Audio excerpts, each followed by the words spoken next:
La nuit où tout a basculé, deux chiffres ont claqué comme un avertissement silencieux, révélant soudain une faille profonde dans l'équilibre agricole mondial.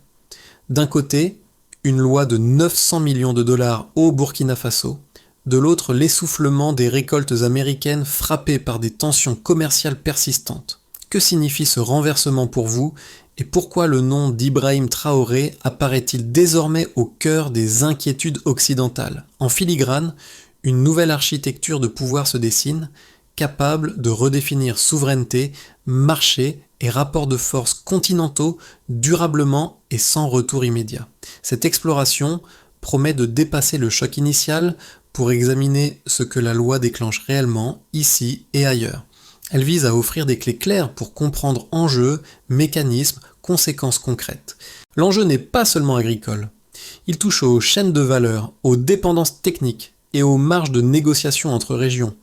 En éclairant les décisions, le récit montre comment une réforme locale peut produire des effets systémiques, parfois invisibles au premier regard. À court terme, les acteurs évaluent des coûts, des risques et des ajustements. À moyen terme, se posent des questions de normes, de recherche et de coopération régionale. À long terme, c'est la capacité d'un espace à définir ses règles qui est testée. Voici le point de bascule. Comprendre les faits avant d'interpréter les intentions. Quels intérêts gagnent, lesquels reculent, et à quelles conditions l'équilibre peut-il se stabiliser. En suivant cette promesse, chaque section apporte une pièce vérifiable au puzzle, sans extrapolation gratuite, pour distinguer le signal du bruit et mesurer ce qui change réellement. Le basculement tient à deux signaux précis, une loi agricole évaluée à 900 millions de dollars et un vote expédié en moins d'une heure. Cette compression temporelle inhabituelle révèle un consensus politique rare et marque une rupture nette avec 20 années de dépendance semencière. Derrière ce geste rapide, le contexte s'est construit sur un contraste mondial plus large. Alors que certaines exportations agricoles américaines reculaient et que des filières faisaient face à des baisses sensibles, un mouvement inverse prenait forme dans le Sahel.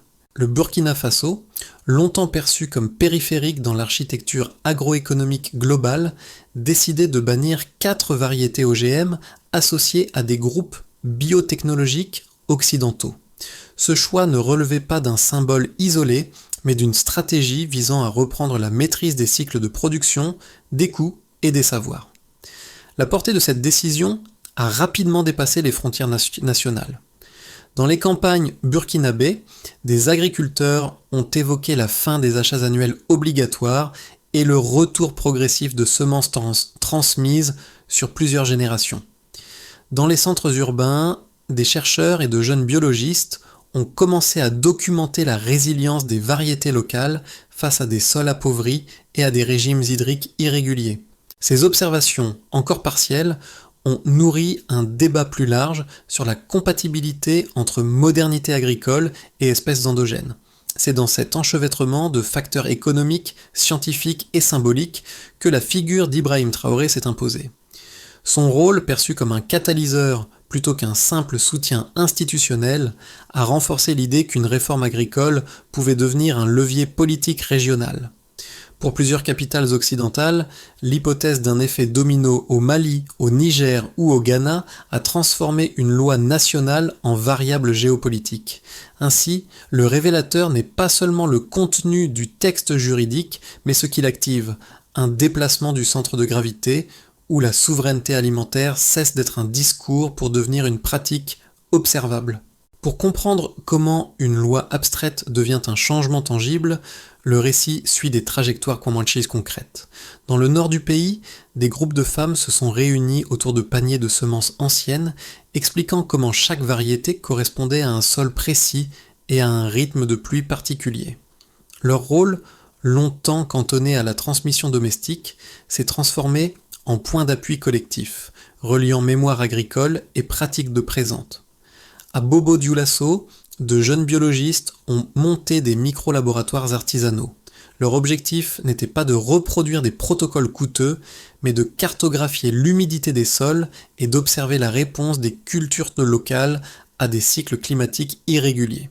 Les premiers résultats, prudents, ont servi de repère pour ajuster les rotations et limiter l'épuisement des terres. À Kaya, les marchés ont vu réapparaître des étals de céréales traditionnels, présentés moins comme des marchandises que comme des retrouvailles, renforçant la confiance entre producteurs et consommateurs. Ces impacts précoces partagent un trait commun. Ils s'installent sans rupture brutale. Il n'y a pas d'explosion de rendements annoncés, ni de promesses immédiates de gains spectaculaires. En revanche, on observe une réduction des dépendances techniques, une réappropriation des savoirs et une capacité accrue à décider localement des calendriers agricoles. Cette dynamique, encore fragile, a créé un sentiment d'alignement inédit entre pratiques de terrain et orientation nationale. Et voici ce que cela signifie concrètement. Quand les acteurs se reconnaissent dans la règle, l'exécution gagne en crédibilité et en durée. Tout commence par un avant clairement identifié. Pendant près de 20 ans, 4 variétés OGM liées à des groupes biotechnologiques occidentaux ont progressivement structuré les cycles agricoles du Burkina Faso. Les producteurs dépendaient d'achats annuels, de fertilisants spécifiques et d'une expertise extérieure pour maintenir leur rendement.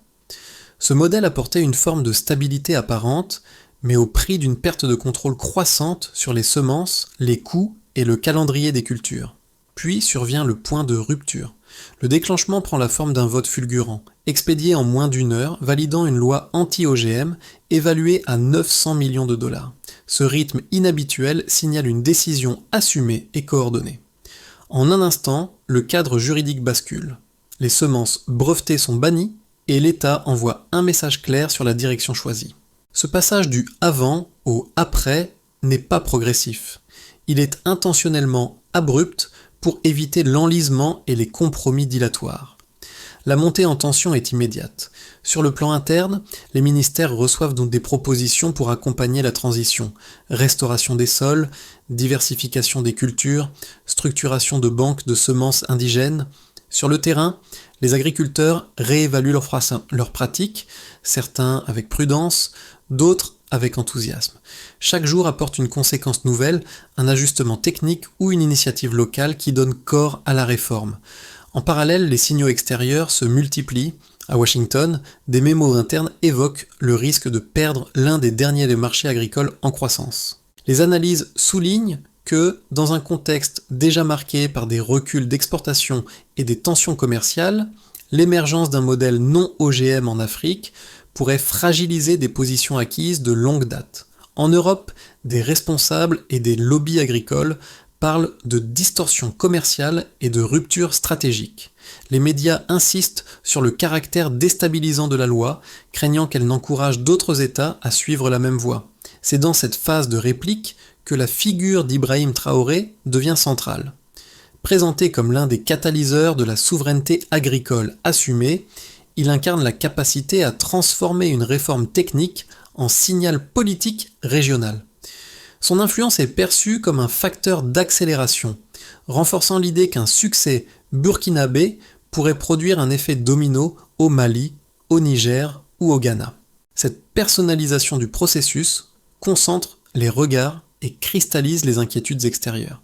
Les répliques atteignent enfin le niveau régional. Des chercheurs maliens étudient chaque clause du texte. Au Niger, des consultations réunissent autorités de transition et leaders communautaires autour de la création possible d'un cadre commun des semences indigènes. Ce qui n'était au départ qu'une loi nationale devient une séquence, où chaque événement alimente le suivant et élargit le champ des possibles. La dynamique est désormais enclenchée. Le retour en arrière apparaît coûteux, tandis que la poursuite du mouvement ouvre des scénarios encore incertains mais structurants. Le point de départ est net. Pendant environ 20 ans, 4 souches OGM majeures associées à Monsanto et Bayer ont structuré l'agriculture burkinabé. Elles imposaient des achats annuels récurrents, des intrants et spécifiques et une dépendance technique continue, réduisant progressivement la marge de décision des producteurs.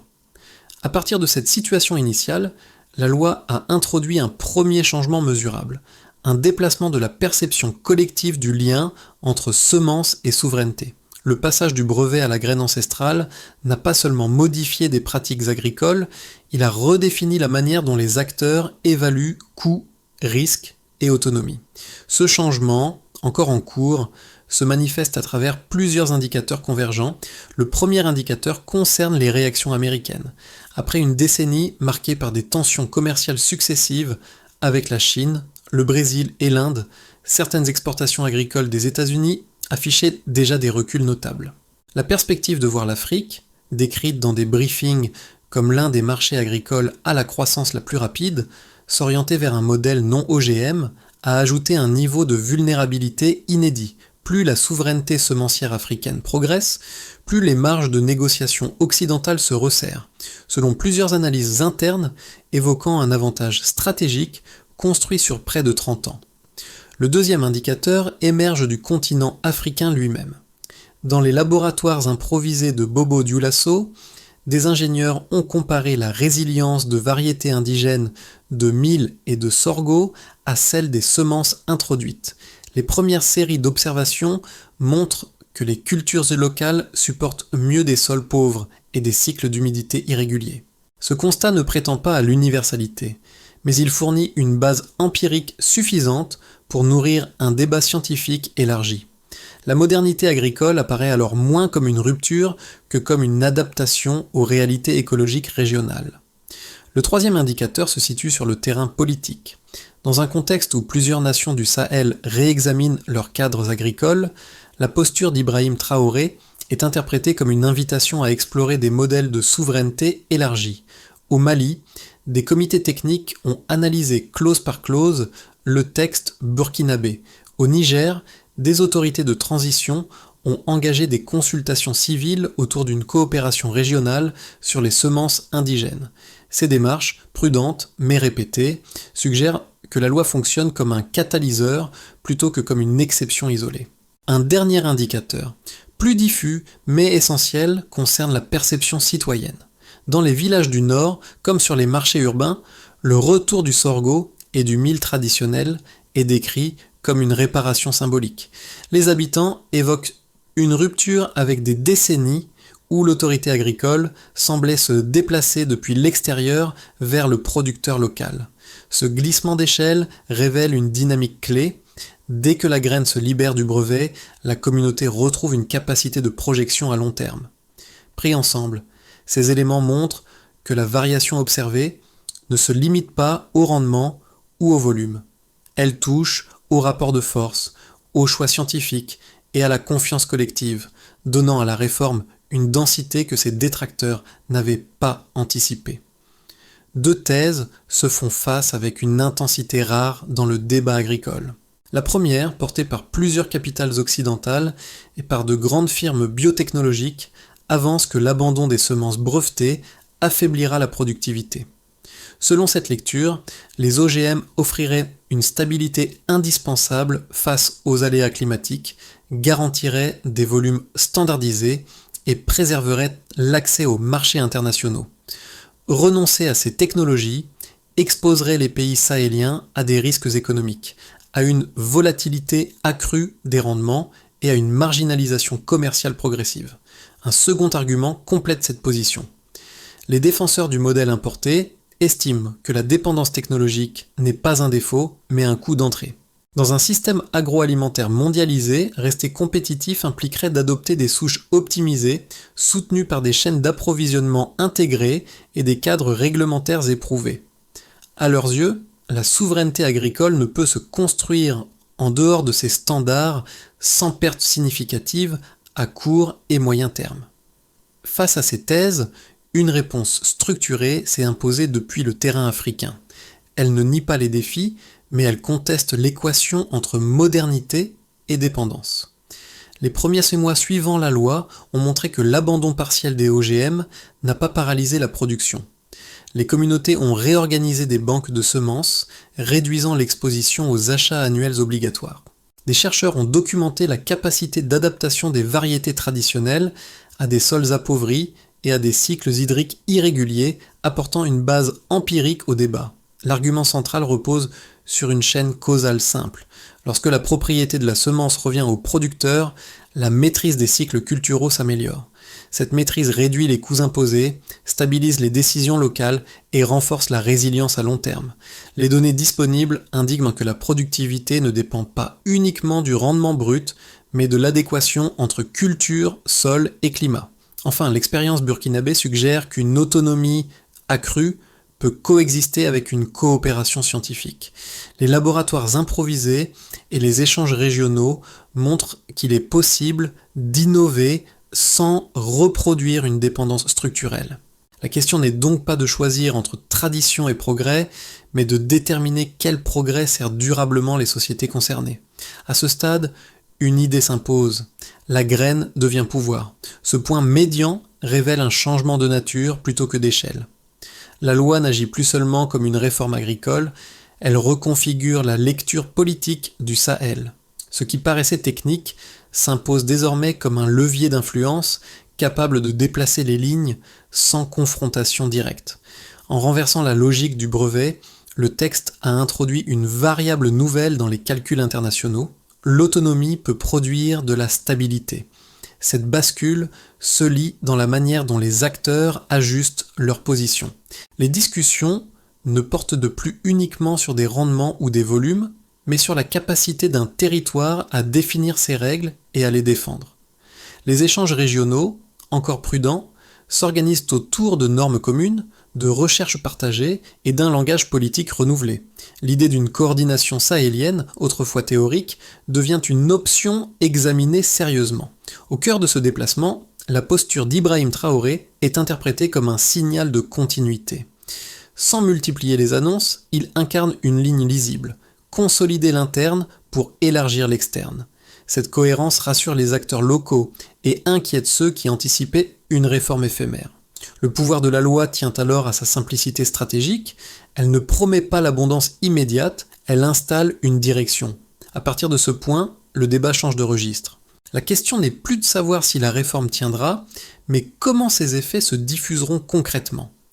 Les effets de la réforme se déclinent désormais de manière différenciée selon les acteurs concernés.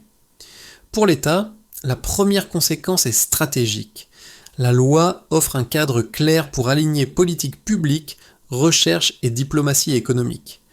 En affirmant une trajectoire lisible, les autorités réduisent l'incertitude interne et renforcent leur capacité à négocier à l'extérieur. Cette cohérence permet aussi de prioriser des investissements ciblés, notamment dans la restauration des sols et les banques de semences, sans dépendre exclusivement de partenariats conditionnés.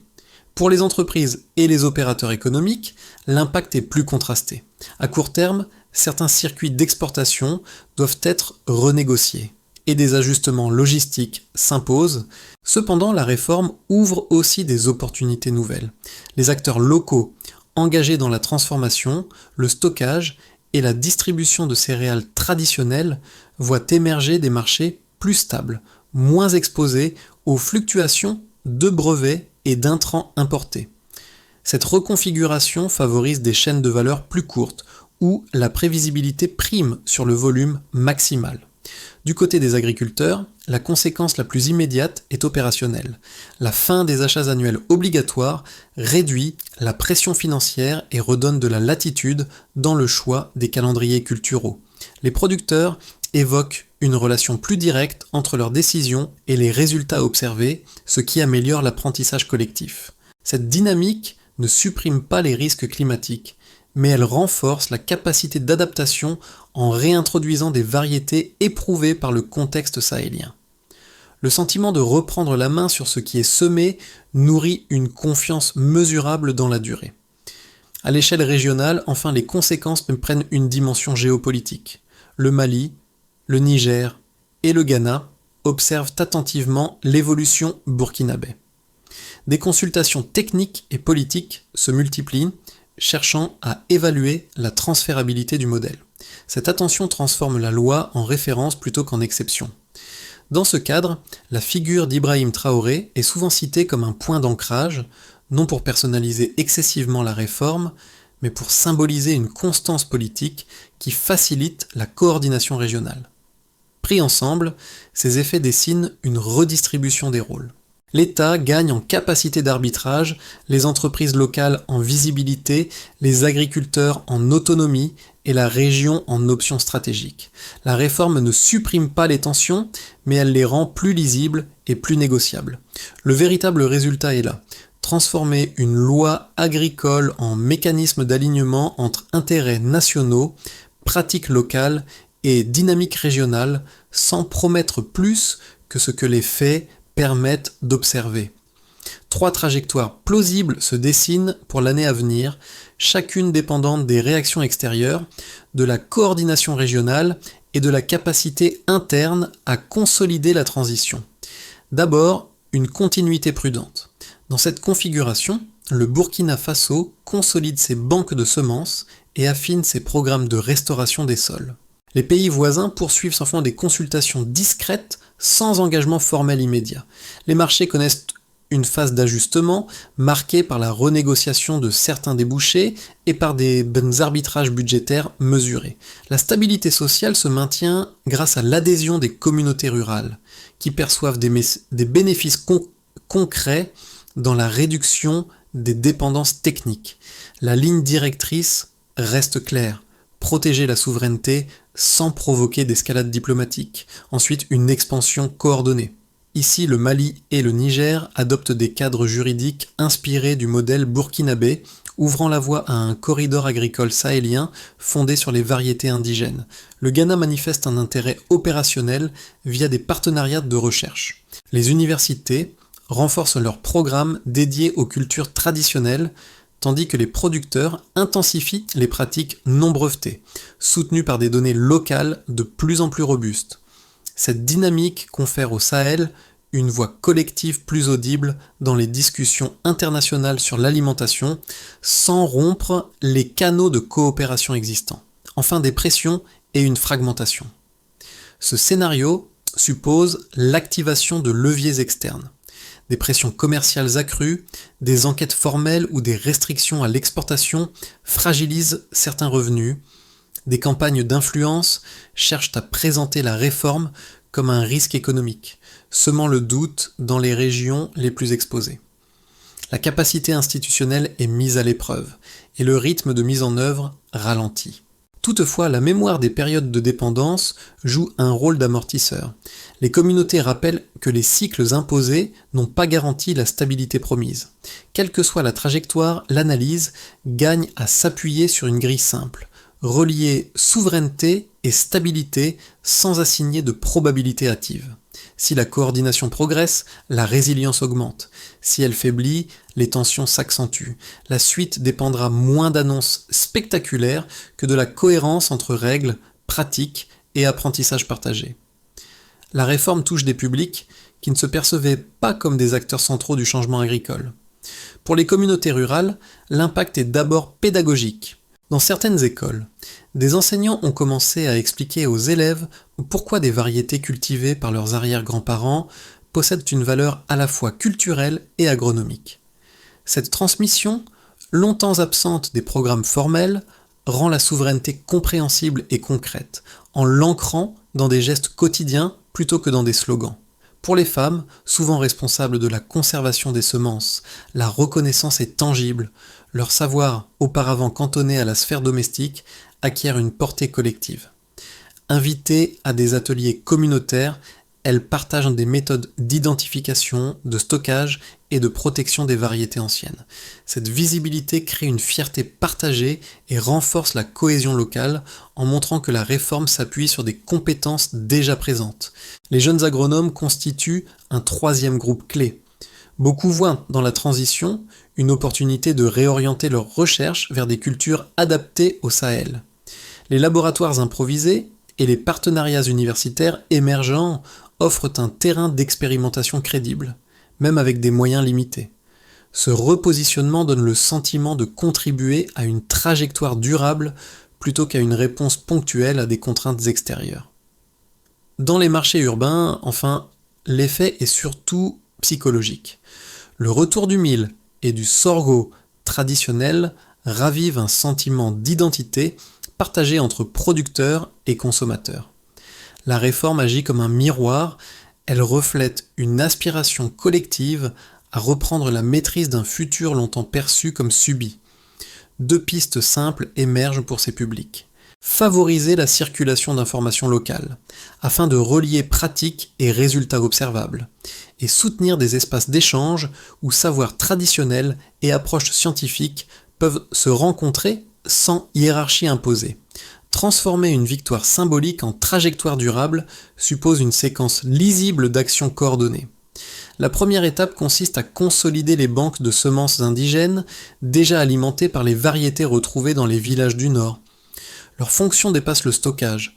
Elles assurent la continuité agronomique, protègent contre les ruptures d'approvisionnement et servent de référence pour les cycles de sélection locaux. L'indicateur de suivi est simple, diversité conservée et accessibilité pour les producteurs, saison après saison. La deuxième étape relève de la recherche appliquée. Les micro-laboratoires de Bobo Dioulasso ont montré qu'un écosystème scientifique local peut émerger avec des moyens modestes. Il s'agit désormais de structurer ces initiatives, de standardiser des protocoles d'observation et de partager les résultats. La mesure du progrès repose sur la capacité à documenter la résilience des cultures selon les sols et les régimes hydriques afin d'éclairer les décisions publiques sans dépendre d'expertises extérieures exclusives. La troisième étape est institutionnelle et régionale. Les signaux venus du Mali et du Niger indiquent qu'une coordination sahélienne est envisageable. Harmoniser certaines normes, partager des données et créer des espaces de concertation réduit l'exposition aux pressions externes. Dans cette phase, la constance politique associée à Ibrahim Traoré est perçue comme un facteur de crédibilité, facilitant l'alignement entre administration, chercheurs et communauté. La quatrième étape concerne l'adhésion citoyenne. Informer sans simplifier à l'excès, expliquer les arbitrages et rendre visibles les résultats intermédiaires maintient la confiance. Les indicateurs portent ici sur la participation locale et la stabilité des pratiques adoptées. Enfin, la cinquième étape vise l'évaluation continue. Ajuster sans renier l'objectif. Corriger sans revenir en arrière. Le succès se mesure moins à des annonces qu'à la capacité à tenir une direction choisie en reliant souveraineté, apprentissage collectif et stabilité à long terme. Le fil conducteur réapparaît là où tout avait commencé, dans les gestes simples qui ont traversé le récit. Des mains qui trient, conservent et plantent des graines, non comme un acte de rupture, mais comme une continuité retrouvée. Ce motif discret, observé dans les villages du Nord et dans les marchés, a donné à la réforme une profondeur que les analyses purement économiques ne suffisent pas à expliquer. À mesure que le processus avançait, cette correspondance entre pratiques ancestrales et décisions nationales a créé une résonance inattendue. Les familles ont perçu que la loi ne s'imposait pas par la contrainte, mais par la mémoire partagée. Dans ce cadre, la posture calme d'Ibrahim Traoré a été interprétée comme une amplification de ce message. Rappeler que la souveraineté solide commence par des détails modestes et répétés. La surprise tient à cette alchimie. Un texte juridique, souvent abstrait, s'est transformé en repère collectif parce qu'il faisait écho à des expériences vécues. La réforme n'a pas promis un futur idéalisé. Elle a reconnu un passé opérationnel et l'a projeté vers l'avenir. La phrase qui s'impose est simple et tenace. La souveraineté s'enracine avant de se négocier. Elle résume ce que les acteurs ont compris sans emphase inutile, en observant leurs champs, leurs marchés et leurs institutions évoluer dans une même direction. Au terme de ce parcours, une évidence demeure sans provocation. L'histoire portée par le Burkina Faso ne cherche pas à imposer un modèle, mais à rappeler qu'une société peut reprendre possession de ce qui la nourrit. Cette démarche ne s'oppose pas au monde. Elle dialogue avec lui à partir d'un socle choisi plutôt que subi. Dans les quartiers urbains comme dans les villages du Nord, la réforme a ravivé une interrogation simple, presque intime, sur la capacité à décider collectivement. Cette question dépasse largement le cadre d'une loi ou d'un pays. Elle interroge la place accordée à l'autonomie, à la mémoire et à l'apprentissage dans les trajectoires de développement. Observer cette expérience, c'est aussi réfléchir à la manière dont d'autres régions pourraient articuler leurs propres ressources avec des échanges équilibrés. Si ce récit résonne avec vos analyses ou vos expériences, le partage devient utile. Chaque commentaire, chaque point de vue documenté contribue à clarifier un débat qui s'installe dans la durée. La discussion n'a pas vocation à trancher, mais à éclairer.